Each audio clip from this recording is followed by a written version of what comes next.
defendant may be considered against the other defendants in the presence or absence of antagonistic defenses. And I guess the position of the other side is that neither is saying that 3 is an issue, that there doesn't seem to be any antagonistic defense. Of course, neither the mere presence of an antagonistic defense nor the possibility that a separate trial will give a defendant better chance of acquittal is sufficient to sever. The defendant bears a burden of showing that a joint trial would be so prejudicial as to amount to a denial of his or her right to due process. So I want to talk about what's not a proper ground for severance first. And this is coming from Mr. Cheeseborough's motion to sever. He says, in sum, there has never been any direct contact or communication between Mr. Cheeseborough and Ms. Powell. Similarly, there is no connection or overlap between the overt acts or the substantive charges associated with Mr. Cheeseborough and Mr. Powell. That is not a defense, and that is not a ground for severance. Similarly, Ms. Powell's motion says that Ms. Powell can receive a fair trial only if she's tried alone. The prejudice that would inure to her from a lengthy trial with any of those she was not involved with, and about the vast number of events she had no knowledge of or connection with, would deny her due process. Again, not a defense, not a ground for severance. Turning to case law, Lowry versus the state, 347 Georgia App 26, a 2018 case. Nothing in Georgia's RICO provisions requires that Lowry, the defendant in that case, have participated in or even been aware of all the alleged acts of racketeering activity committed in connection with the common enterprise. Thompson versus the state, also Georgia Court of Appeals. None of the provisions of the Georgia RICO Act requires that each defendant in an enterprise have full knowledge of all facets and elements of the enterprise and all of its members or actors. And likewise, the federal courts agree. This is an 11th Circuit case, 1996, United States versus Castro. In proving the existence of a single RICO conspiracy, the government does not need to prove that each conspirator agreed with every other conspirator, knew of his fellow conspirators, was aware of all the details of the conspiracy, or contemplated participating in the same related crime. And so we've heard a lot from both defendants about they didn't know the other people. They were located thousands of miles apart. They didn't even know that the other parts of the conspiracy were going on. But the case law is clear that that does not matter. Of course, anytime a person enters into a conspiracy, they are liable for all of the acts of all of their co-conspirators. And that's it. Evidence against one is evidence against all. And as Mr. Wade noted to the court, the state's position is that whether we have one trial or 19 trials, the evidence is exactly the same. The number of witnesses is the same. And so many of the arguments that are made on the other side evaporate. I want to look at the cases that were cited by Mr. Cheeseborough in his motion. Griffin versus the state, that's a case where severance was properly denied. It is not a RICO case. Brown versus the state, another case where severance was properly denied, not a RICO case. Baker versus the state, severance was properly denied, not a RICO case. Padgett, severance properly denied, not a RICO case. Jones versus the state, severance was properly denied, also not a RICO case. Zafiro versus United States, federal case. Again, severance was properly denied. That was not a RICO case. Henderson, which we just received just now, that was also not a RICO case. Severance was properly denied. Mr. Cheeseborough points to a couple of cases in his motion where a conviction was reversed on appeal. And as the court pointed out, in those cases, what the appellate courts found was that at trial, the evidence against one defendant was minimal, almost nothing compared to the evidence against the co-defendants. And so it was just fundamentally unfair that there was all this evidence that applied to one, very little that applied to the other, and the jury may have been confused. Look at Defendant Powell's list, and most of these are the same, so I'll click through them. Again, same cases, most of them severance properly denied, none of them a RICO case, and the ones where a conviction was overturned on appeal, again, it came down to insufficient evidence at trial. The evidence against the defendant named was just so minimal compared to the evidence that was pertinent to the other defendants charged. And of course, conspiracy cases, and more specifically, RICO conspiracy cases, are different. And that's why we point out that all of those cases relied on by the other side are not RICO cases. And so the analysis is different. The facts are different and the law is different. Looking to our Georgia courts, Pasha versus the state, 273 Georgia App 788, 2005 case. Each actor in a conspiracy is responsible for the overt actions undertaken by all of the other co-conspirators in furtherance of the conspiracy. Willingham versus the state, Georgia Supreme Court case 1995, where there's sufficient evidence of a common scheme or plan to commit a criminal offense, joinder is authorized. And our federal courts kind of take both of these concepts, and in United States versus Caporale 806 F. 2nd 1487, an 11th Circuit case here in Atlanta in 1986, joinder of co-defendants in a count charging a single RICO conspiracy violation is permissible even if different defendants are charged with different acts of racketeering, if the racketeering acts charged are in furtherance of the overarching RICO conspiracy charge. And in our case, the state's theory of the case and as laid out in the indictment, each and every one of those 161 overt acts charged and all of the offenses charged from count 1 to count 41 were all in furtherance of the same overarching RICO conspiracy, which was to unlawfully affect the outcome of the 2020 election in the state of Georgia. Every single one. I understand the other side's argument that, my client's over here in Coffee County, my client's over here in Wisconsin or wherever sending off emails. But the problem for them is that it doesn't matter because it's all part of the same overarching RICO conspiracy. And the state's theory of the case, as alleged in the indictment, is that as this enterprise operated in multiple states and operated quite a lot in Fulton County, that's why we have this case here in Fulton County, the conspiracy evolved. One thing didn't work, so we move on to the next thing.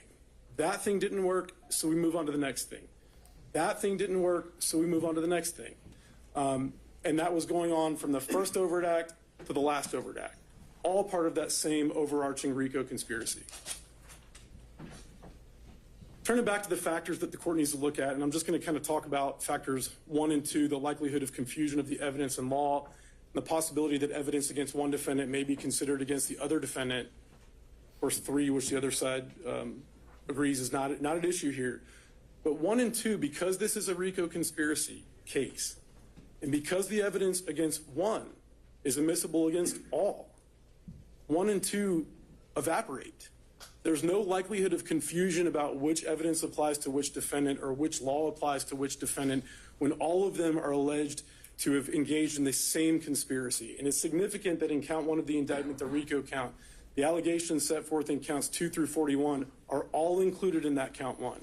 And so while, Mr. Cheeseborough may have never been to Coffee County, the evidence about Coffee County is evidence that the enterprise existed and shows that the enterprise was working. And because it's a conspiracy case, Mr. Cheeseborough is liable for what happened there, and it's admissible evidence. Again, going back to our federal court, since any evidentiary spillover, and the court asked about this issue, since any evidentiary spillover is vitiated where the evidence in all events would have been admissible against the movement, in the context of a conspiracy, severance will rarely, if ever, be required. This is a First Circuit Court of Appeals case, and we submit that as persuasive authority here. Again, turning to another example, United States versus Diaz, a Second Circuit case from 1999, and a federal RICO conspiracy case from the Second Circuit involving the Latin Kings. Even when a defendant was implicated in only 1 of 9 separate murders carried out as part of a pattern of racketeering activity, a joint trial was proper because all of the evidence was admissible against each and every one of the defendants to show multiple things, not just that they committed an act, but to show the existence and nature of the RICO enterprise and to show a pattern of racketeering activity on the part of each of the RICO defendants, as well as his or her relationship with the enterprise itself. And I just love this quote because I think it sums it up. Again, it's an 8th Circuit Court of Appeals decision, persuasive authority, but there in United States versus Kehoe, the 8th Circuit said that it will be the rare case, if ever, where a trial court should sever the trial of alleged co-conspirators. The other side pointed a little bit to this, but I did want to mention that any potential jury confusion can be addressed by other means other than severance, such as an instruction to the jury to separately consider the evidence as to each defendant. Now, again, the state's position is that because this is a conspiracy case, because it's a RICO conspiracy case, that all of the evidence is admissible against all of the defendants.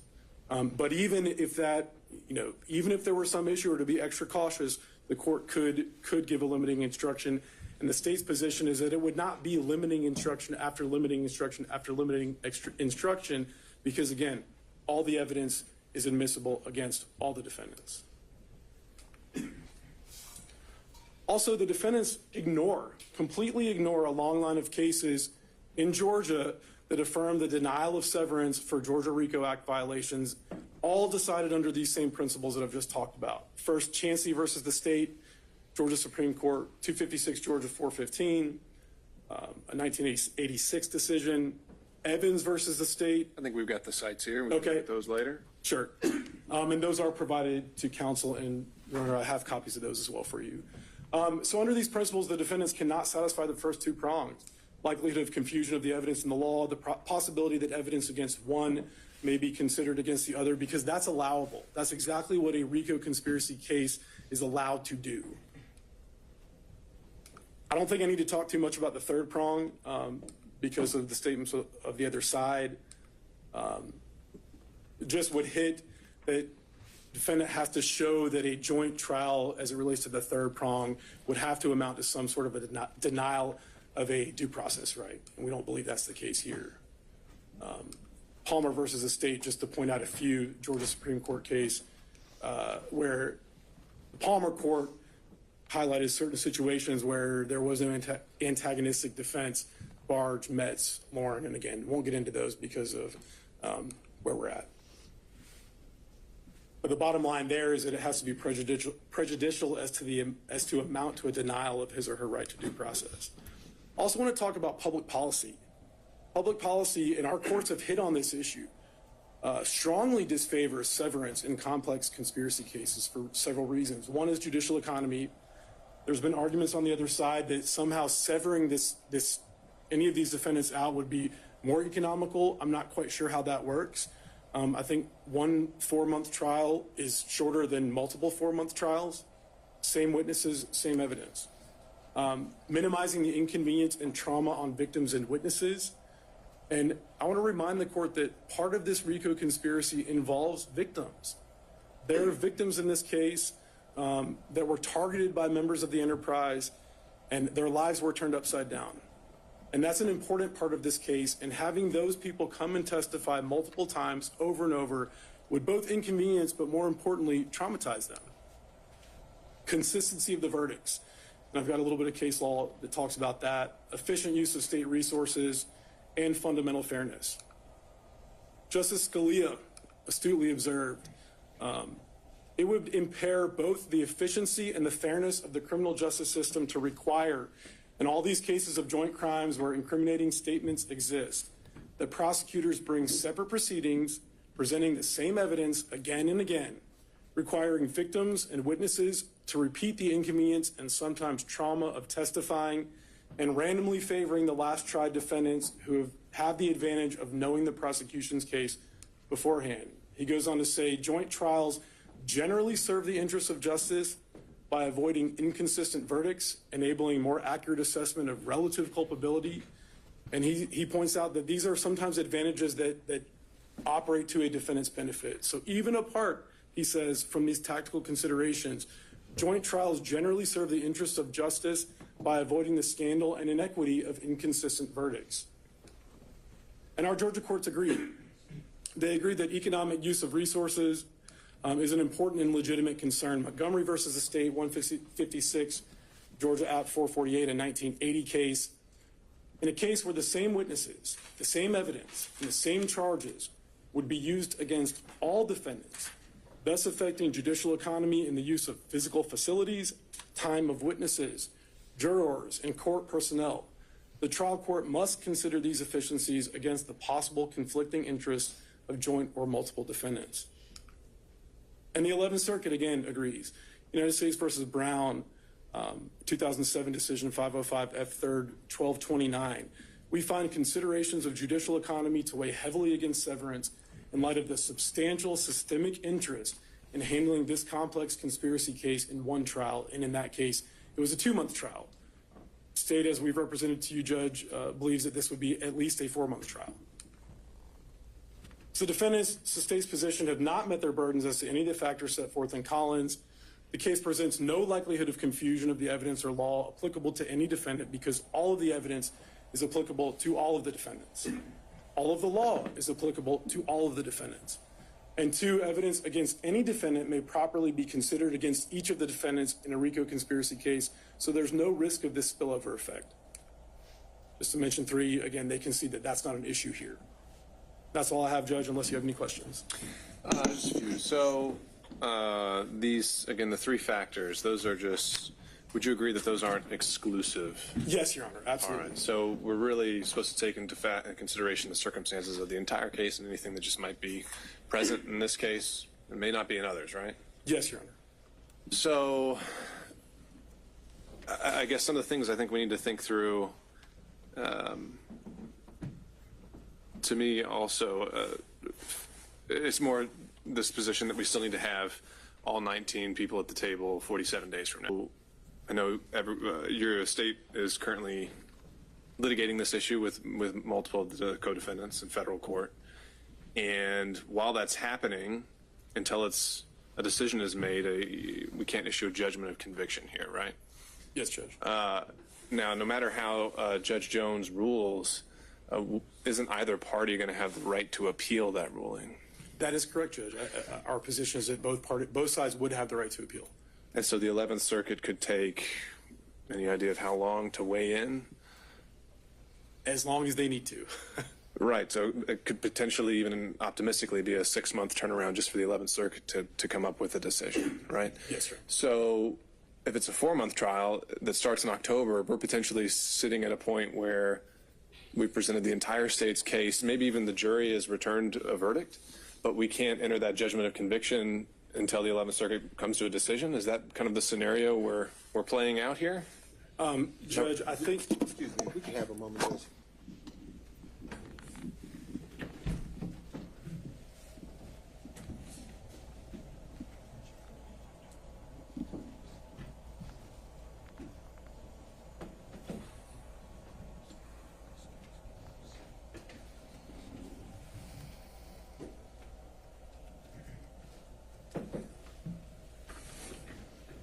Your Honor. And by the way, let me add, I know this wasn't something that I highlighted, so if this is something we need to submit for, post-hearing briefing, we can do that, but this is something that I think is a consideration we ought to be taking into mind. Sure, and that may be the best route, Judge. Our kind of position on that is it depends on what the scope of Judge Jones's order is. If he takes the position that he removes everyone, or that he just removes those who may have, some entitlement to removal, the law is a little unclear on how that works in a criminal case. But you can see what would happen. No matter how he rules, if let's say he says that some aspects of the case stay behind with us here in Fulton County, and the 11th Circuit changes their mind and reverses that entirely and says, no, the entire co-defendants. Judge, again, I think for those very complex kind of fine-tuned details, we may need the opportunity to brief those issues. It's not easy. And we've got, again, less than 2 months to figure this out. So I think to kind of charge ahead without coming to some thoughts on this very soon might be risky. And then the other issue here is even if we say that the 3 prongs aren't met, again, just dealing with the logistical issues, the state's case may take 4 months.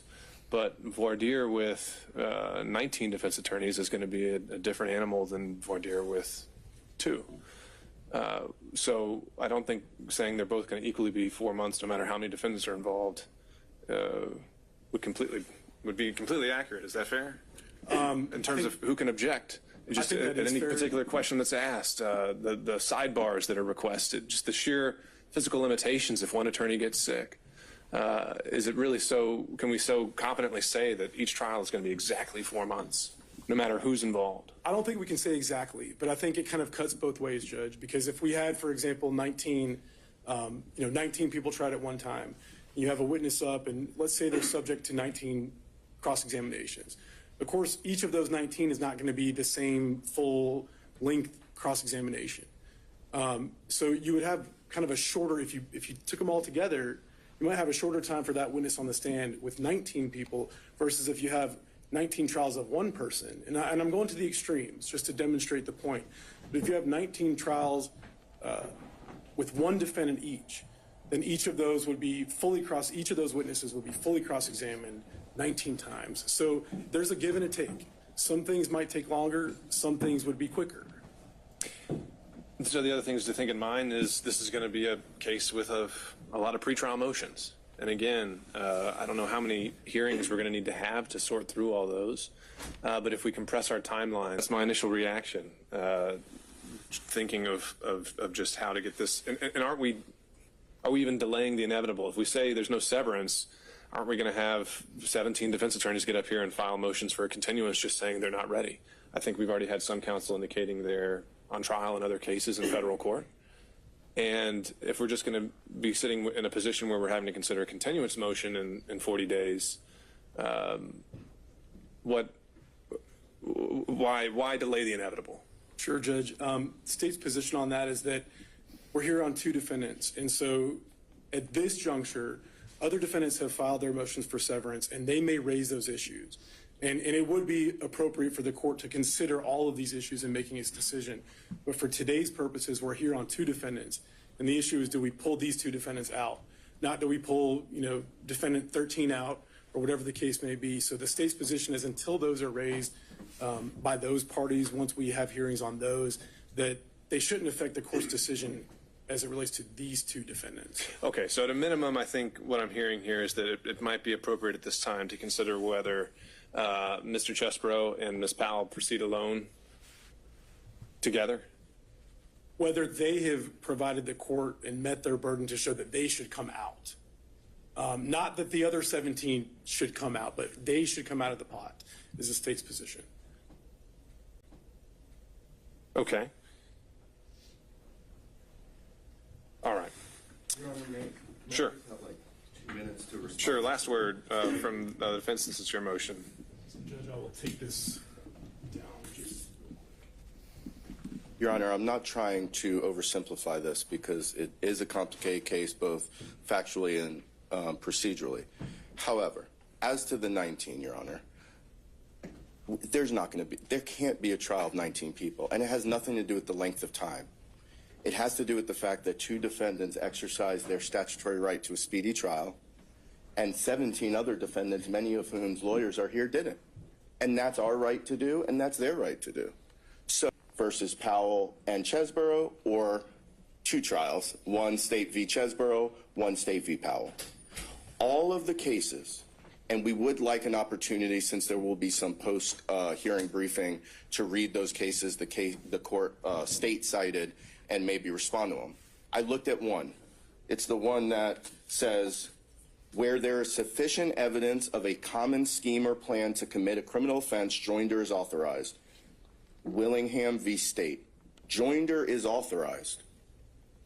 That doesn't mean that severance is inappropriate. Those are not the same thing. Just because joinder is authorized does not mean the court shouldn't sever. Let me be clear about something, Your Honor. The state wants this case, and I think it's absolutely clear in the pleadings. The state wants a case against Donald Trump and all these people together. The state wants to make this case about Donald Trump. Donald Trump is one of 19 defendants. Ken Chesbrough is another one. Ken Chesbrough is not a politician. Before 6-7 months ago, he was probably unknown to 99.9999% of the population. You get all those nines? And so now to force him to sit here in a trial where there's evidence of all these other things is just not fair. And I'm sorry, Your Honor.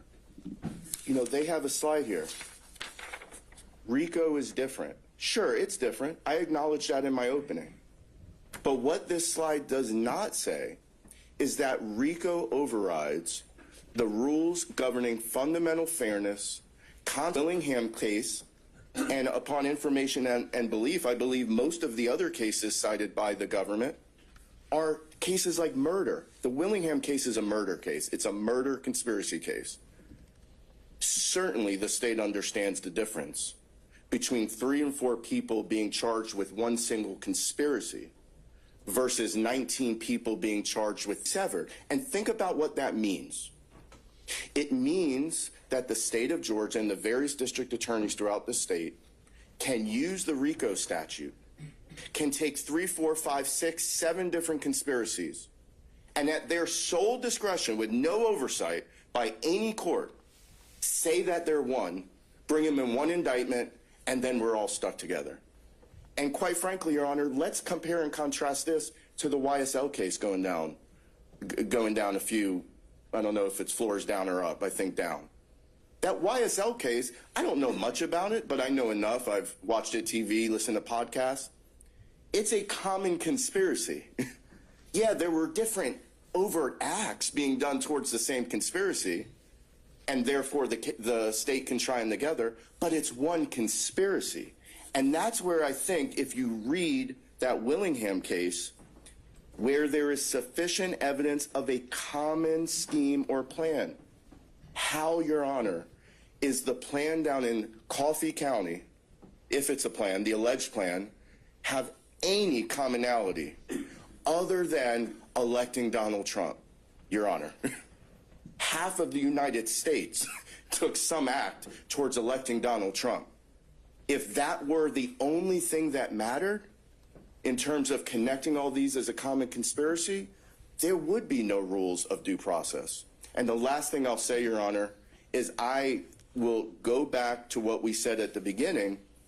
I think it's perfectly clear here that this trial does not have to last. Fuming is that, let's say Your Honor grants our severance motion and allows us to try our case just Chesborough and then Powell separately. Well, they're saying, well, it's all going to be the same evidence. Not necessarily. Obviously, the time hasn't come to file motions in limine, but we will obviously file motions in limine regarding the admissibility of certain evidence, certain extrinsic. But I would argue, Judge, that you should consider them jointly in terms of figuring out the big picture here, which is it is within the court's control to. Well, let me clarify something, because I think the argument of the motion to sever the counts really wasn't so much as a ruling on Yes, Your Honor. limiting the evidence, just as a logistical, here's the indictment we're going to hand the jury. And I meant altogether. So if you combine, let's say Your Honor was to grant that, it would be a significantly pared down indictment.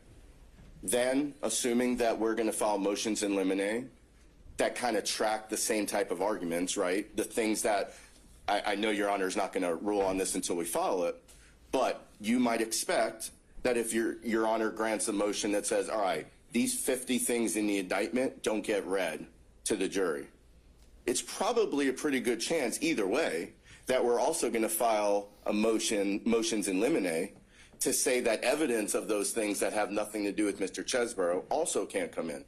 Your Honor, the bottom line is the state cannot be allowed to call something RICO and the rules are out the window. It wasn't what the General Assembly intended. It's not consistent with just basic principles of due process and fundamental fairness. With that, Your Honor, unless the court has any questions, we appreciate it, and I reserve the remainder of my time to the extent there is any. Mr. Rafferty?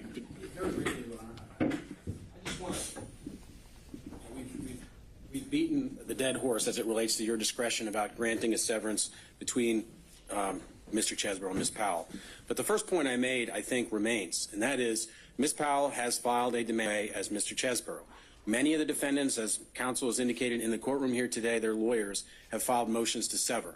And I don't think any of the case law or anything that the government has cited here today trumps my client's right to a speedy trial. She has asked for a speedy trial. She filed it timely, just like Mr. Chesborough. Therefore, I think, at a minimum, her case is severed from the remaining 17. It must be severed because none of the cases that the government cited that Ms. Powell and Mr. Chesborough are severed from the remaining 17 based on our demands for speedy trial. All right, thank you, Mr. Rafferty.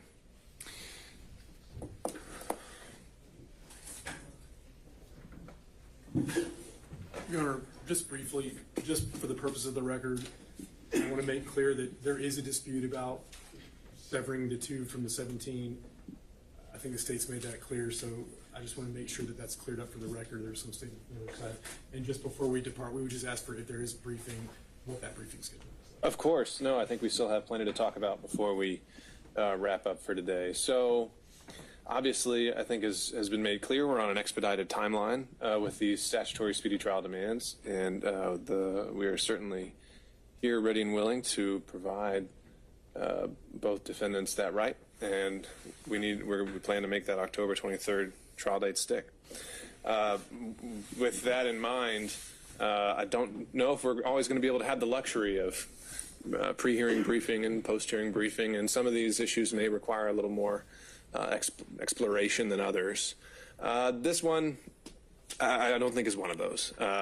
When it comes to the question of whether to sever Ms. Powell and Mr. Chesbrough, I certainly agree that there are always guardrails, and that RICO, that as indicted, can't just be used to do anything, but it is broadly construed, and those guardrails are found in those 3 factors. And the 3 factors traditionally that we've gone through really don't seem to be at play here. We don't, for one, the antagonistic defense issue is conceded. Both parties are going to be claiming they have no idea who the other is and won't be pointing the fingers at each other. I think the argument that they're charged in 2 separate kind of silos of charges strengthens the idea that there won't be confusion amongst the jurors and there won't be spillover evidence. So really the strongest thing that I'm hearing, and I don't think it's invalid, is that it's going to be kind of a matter of about the jurors. I don't think we can take for granted that these would both be 2 equally 4-month-long trials. I think it could easily be twice that with multiple defendants, and I think we need to take into account the fact that one docket goes entirely on hold while this case is going, and instead of it being, if we're purely considering aspects of judicial economy, which to me was really the only valid argument here, I think taking up 2 dockets and for a period of 4 months also weighs into that, as well as the voir dire process and the inconvenience to the jurors. So based on what's been presented today, I'm not finding that severance from Mr. Chesbrough or Powell is necessary to achieve a fair determination of the guilt or innocence for either defendant in this case. And so I'll deny Mr. Chesbrough's motion to sever from Ms. Powell. I'll deny in part Ms. Powell's motion to sever from Mr. Chesbrough. And the plan will be to enter a scheduling order for Ms. Powell mirroring that of Mr. Chesbrough with the October 23rd date holding. It sounds like the state is still sticking to the position that all these defendants should remain, and they want to address some of these removal issues. I'm willing to hear that. I remain very skeptical, but we can. I'm willing to hear what you have to say on it. And so, but again, because we're on a limited time frame, I don't think we have the luxury of waiting. So how long do you think the state needs to respond to that issue? 2 weeks, Judge? I don't think we can do that. There's going to be motions deadlines for the other defendants, and we need to get scheduling orders entered. Good. Understood. 10 days? Well, I think the 10-day mark from today. I know, again, I'm setting the indicator that folks are going to have more than 10 days to file their standard post-arraignment motions. Let's see if we can have that by Tuesday of next week. Yes, Your Honor. This is, if you're still going on this issue, I did have a quick other issue just since we have your attention to bring up. We do have a pending motion to talk to the grand jurors. Right, let me get to that. Okay, so, again, knowing that Mr. Chesbrough and Ms. Powell are hurtling forward and the motions are going to keep coming in, I don't think it makes sense to just have these all pile up. So we would pretty much maybe just keep having these weekly sessions together and handle them one at a time. So to that end, I believe we're starting another trial next week. I think it's a murder trial we're doing next week, but looking at Thursday or Friday of next week, how's everyone's availability? I only saw motions from Mr. Chesbro, so I guess the question's only directed towards Mr. Grubman and Mr. Aurora. I'm looking at Thursday or Friday morning. We're here whenever the court instructs us to be. Got it. Your Honor, could we ask for Friday morning? I've got to do a sentencing with the homicide cops On Thursday morning? in the afternoon. Thursday afternoon? You know, Florida State Howard's going to be free, so I just figured we could have, depending on how many motions you squeeze in. Well, so far you've got, I believe it's the two related to the grand jury, and then you have one more related to the supremacy clause. We've got two more coming either today or tomorrow. Maybe we limit it, since the grand jury issue is something that might take more time to flesh out if it's granted. Maybe we limit it to those two for next week, and we can save the constitutional arguments for another day. Can we still do that Thursday morning, though? Assuming if it's just those two related to the grand jury. We start at 9. That's the plan. Okay, Yeah. Thursday morning, nice. I'm sorry, I'm John Floyd. For the record. Sure. Thursday morning or Friday morning? Thursday morning, it sounds like everyone, and we'll do those two grand jury motions. And then, Mr. Rafferty, if you want to jump on board and adopt them, we can obviously work you in. Yes, Your Honor. Just for clarification, the briefing from the state by Tuesday, is that going to be on the question of whether it's going to be a trial of 19 or a trial of 2? That's right. Thank you.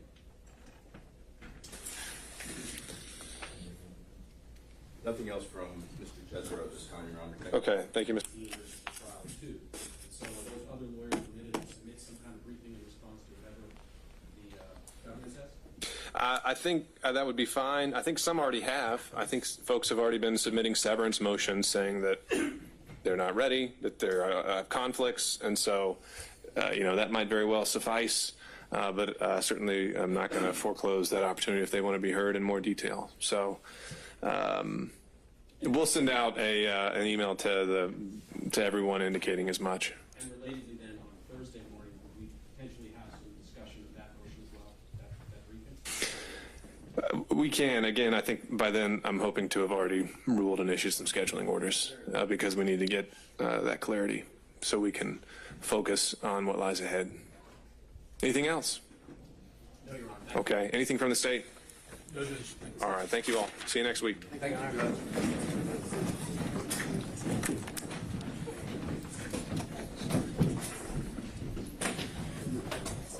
All right.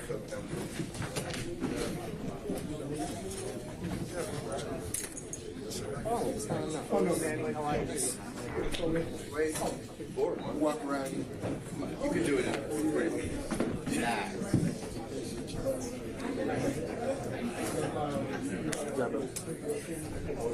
Me, for my life. I ain't trying to be like these defense lawyers, bankrupt. Good to see you. Thank you.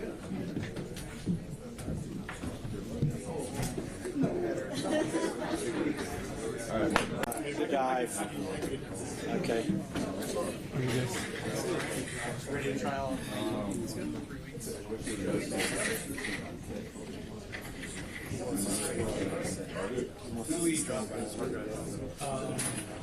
Yeah, understood.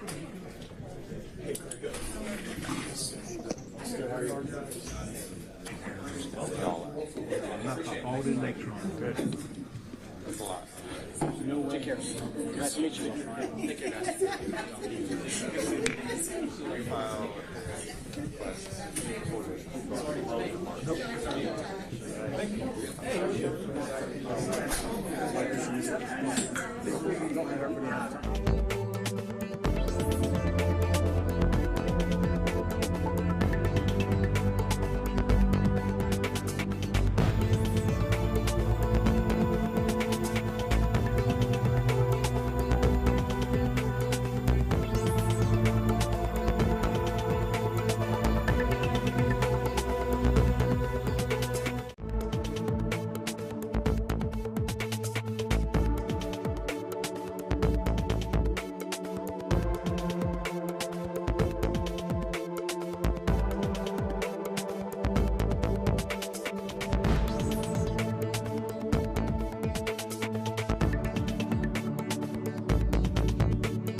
was forged and defended and defined as the conservative party in America.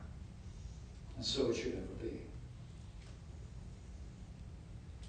I actually met President Ronald Reagan when I was a first-time candidate for Congress. It was his last year in office. I was 29 years old.